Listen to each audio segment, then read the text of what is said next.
Bonsoir.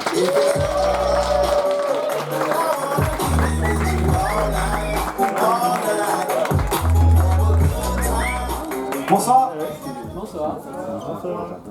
Je sens qu'à 21h, ils sont plus chauds déjà. Déjà quelques verres d'alcool, à mon avis.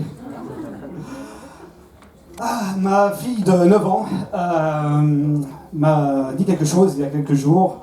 Ça m'a beaucoup touché. Elle m'a dit « Papa, je ne sais pas ce que je vais faire plus tard de ma vie. » Je lui ai dit qu'elle avait totalement le temps d'y réfléchir et qu'elle ferait sûrement le métier qu'elle a toujours rêvé de faire. Et c'est là qu'elle m'a dit « Est-ce que tu fais ce que tu as toujours rêvé de faire ?»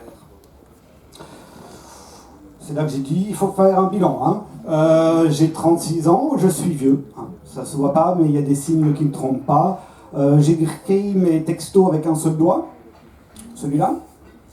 Quand je parle avec des gens, j'utilise de mon temps comme expression. Et alors j'écoute Nostalgie sans que personne me force à l'écouter. Je pense que là, on a le tiercé gagnant.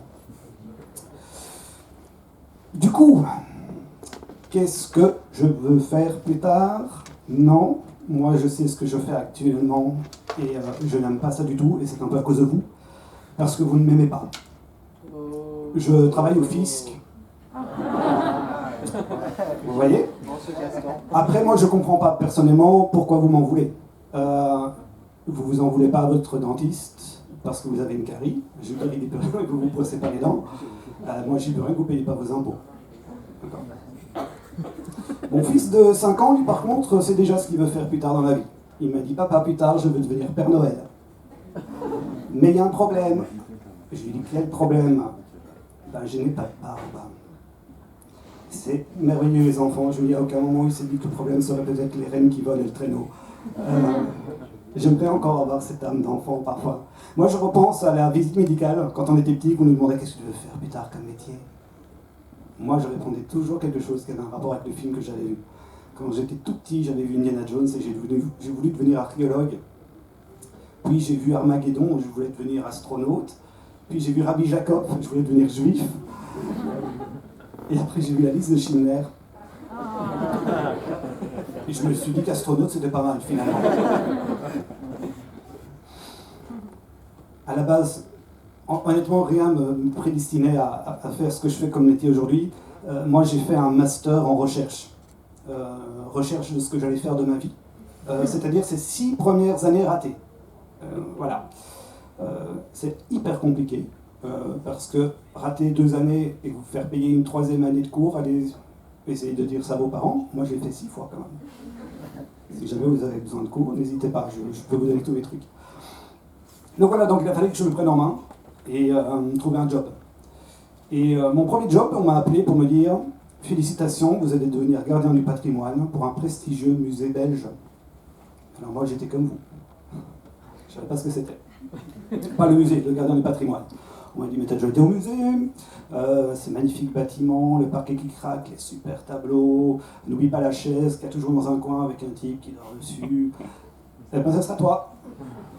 Pendant 2 ans. » Là, c'est un peu comme si on m'avait en fait annoncé « J'ai gagné une croisière, mais sur la deux. » C'est pas très glamour.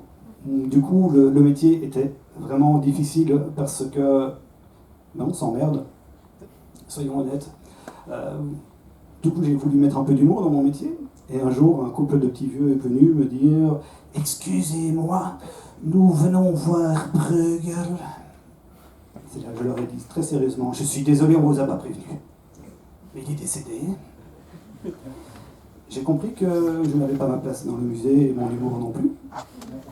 Pour ceux qui n'ont pas entendu mon bel accent, je viens bien de Belgique, si vous aviez encore des doutes. Du coup, j'ai trouvé un autre boulot, je suis devenu magasinier. Génial ce boulot, on vous le demande tous les jours. Excusez-moi, est-ce que vous êtes du magasin? Alors je vais vous répondre une dernière fois. Vous êtes en rayon avec un t-shirt de couleur horrible avec le logo du magasin dans le dos. Vous êtes accroupi en train de retourner toutes les boîtes de conserve pour que le petit chat vous regarde quand vous passez. À quel moment vous avez encore un doute? Moi je suis chez mon proctologue, je ne lui demande pas « Excusez-moi, vous êtes bien de l'hôpital ?» Non, non, moi je passais par là, j'avais envie d'essayer. Et puis, honnêtement, vous avez déjà vu notre tenue de travail? Est-ce que vous pensez qu'on met ça pour le fun? Vous allez souvent chez le père en vous disant « Purée, comment ça claque leur tenue !» Moi, je veux le même. Moi, je me suis même demandé à un moment, est-ce qu'ils font un concours entre stylistes pour savoir qui aura la tenue la plus moche? Pour revenir à ma fille de 9 ans, du coup, je me suis quand même inquiété après avoir fait le bilan. Je lui ai demandé, mais qu'est-ce que tu voudrais faire là, aujourd'hui? Elle m'a dit, vendeuse de baguettes magiques. Est-ce que regarder Harry Potter avec mes enfants était une bonne idée? Je ne sais pas. Après, moi, j'adore Harry Potter. Il y a plein de choses que je trouve magiques. Et c'est ça qui est génial, c'est que les enfants trouvent magique ce que vous ne trouvez pas forcément, et vice-versa. Un exemple, vous avez tous vu Harry Potter? Bon, ça va aller alors. La première année, ils vont au chemin de traverse pour la liste de matériel scolaire, et les enfants sont fascinés parce qu'ils peuvent avoir un hibou pour aller à l'école. En tant que parents, c'est pas ça qui nous fascine. Ce qui nous fascine, c'est que sur la liste de matériel scolaire, il n'y a aucun intercalaire à aller chercher. Hein, parce que finalement, après 6 ans d'études, tu te retrouves avec une vingtaine d'intercalaires que personne n'a jamais voulu, parce qu'ils veulent toutes les mêmes couleurs et ça se vend par 3 couleurs. Il n'y a pas que ça, il y a aussi le Poudlard Express. Les enfants sont fascinés, passer dans un mur pour aller prendre le train, pour aller à l'école. Nous, ce qui nous fascine, c'est qu'en 6 ans d'études, il n'a jamais entendu ce message. Tout, tout, tout, tout. Chers passagers du Poudlard Express, suite à une intervention des forces moldues, le Poudlard Express aura quelques retards. Nous, oui. Hein, nous, on prend le train tous les jours pour aller bosser. Tous les jours, on a ça. Pas chez Harry Potter, c'est ça la magie. Il y a plein d'autres choses. Le choix-peau magique. Purée, qu'est-ce qu'il m'aurait fait gagner du temps, lui? On me l'aurait mis sur la tête à la fin de l'école, on m'aurait dit « Oh non, lui, des études, qu'il aille directement bosser, ça lui fera gagner du temps, il a ses parents de l'argent. » Mais il n'y a pas qu'à voir que ça aurait servi, hein. Attendez, on aurait foutu ça sur la tête de Viana, peut-être qu'il nous aurait pas fait des chansons. À la base, je voulais vous parler de Vincent Delerme, mais j'ai remarqué que lui, je pense qu'on l'a oublié, on ne sait plus qui c'est. Non, Poudlard, il y a plein d'autres choses. C'est le Poudlard, en fait, qui moi, me passionne dans Harry Potter.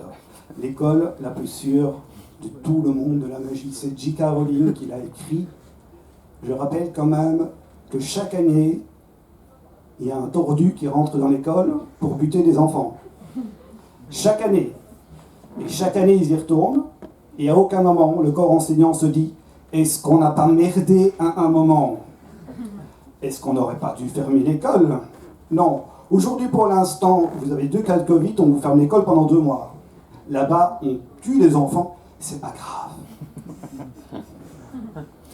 Le pire, c'est que les enfants rêvent encore d'aller à Poudlard malgré tout ça. Et nous, si ça existait, on les enverrait vraiment à Poudlard pour avoir la paix.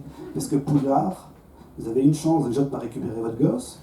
Et en plus de ça, vous n'êtes pas obligé de les récupérer pour les vacances. Vous avez la paix pendant 10 mois. C'est génial, c'est magique. Oui, c'est pas magique pour la même chose. Et puis, les métiers dans le monde d'Harry Potter. Vous connaissez les facteurs dans Harry Potter? C'est quoi? Des hiboux. Vous êtes n'importe où dans le monde, on arrive à vous apporter le courrier. Dans la vraie vie, vous êtes chez vous, le facteur arrive à vous faire croire que vous n'étiez pas chez vous en vous déposant en papier. Alors que vous n'avez pas bougé, hein? Non, moi Harry Potter, je pourrais vous en parler, mais franchement, pendant des heures, parce que je suis un vrai fan. Moi j'ai 2 enfants, vous l'avez compris, et ils veulent rien manger. Je veux dire, tu leur fais des choux de Bruxelles, ils te les mangent pas. Dans Harry Potter, ils vont utiliser leurs sous pour bouffer des bonbons au vomi. Et ça passe. La magie de Harry Potter, c'était génial. Vous allez vous demander pourquoi je vous parle de tout ça finalement. Eh bien c'est simple. Ce soir, je voulais juste prouver à mes enfants qu'il est toujours possible de faire ce qu'on rêve. Même si vous pensez que c'est trop tard et que vous êtes trop vieux pour ces conneries. J'en suis la preuve aujourd'hui, je suis là devant vous, et je fais ma passion, raconter des blagues. Donc il n'est jamais trop tard, car tout peut arriver. Sauf peut-être les reines qui volent et les facteurs hiboux. Ce sera tout pour moi, merci beaucoup.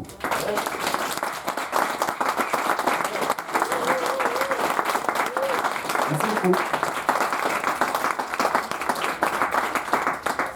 Très très bon public. Vous êtes meilleurs que ceux d'avant. Franchement, et je dis pas ça, non, franchement, il y a un moment, je me dis, ouais, c'est bon, il n'y aura personne, je vais partir. Donc, et puis je me dis, non, je peux même essayer. Non, franchement, très bon public. Je me demande si je ne vais pas venir qu'à 21h d'ailleurs, à partir de maintenant. Vous pouvez me suivre si vous en avez envie sur Instagram, Cédric on Stage. Vous verrez, c'est tout nouveau pour moi. J'ai très peu d'abonnés parce que c'est créé depuis que quelques semaines. Sinon, sur Facebook, Cédric on Stage également. Je ne fais pas de spectacle, que des scènes ouvertes pour l'instant. Mais ça me fera plaisir. N'hésitez pas à envoyer un message ou me dire que c'était pas bon. Je réponds de toute façon à tous les messages. Si c'est constructif, c'est mieux par contre. Je vais vous demander de faire un tonnerre d'applaudissements, de rester